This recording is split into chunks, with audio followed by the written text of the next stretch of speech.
আসসালামু আলাইকুম। Welcome to my another short video. আশা করছি সবাই ভালো আছেন। অদ্ভুত জায়গায় পড়ার জন্য যদি কাউকে অ্যাওয়ার্ড দেওয়া যায় তাহলে মনে হয় আমি একটা অ্যাওয়ার্ড পাই। কারণ টেবিল ব্যতীত আমি সব জায়গায় পড়াশোনা করতে অনেক বেশি কমফোর্ট ফিল করি। আজকে যেমন উঠানে বসে পড়ছিলাম, সকালে উঠে বাংলাদেশের ইতিহাস এই সাবজেক্ট থেকে নোট করছিলাম। আমি মুঘল সাম্রাজ্য পড়ছি এখন।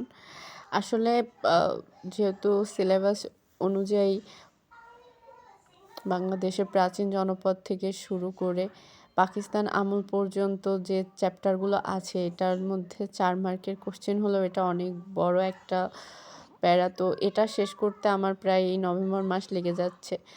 কারণ এর পাশাপাশি যেহেতু আমি অন্যান্য সাবজেক্টও পড়ছি, তো আমার অনেকটা সময় চলে গেল এটার পেছনে।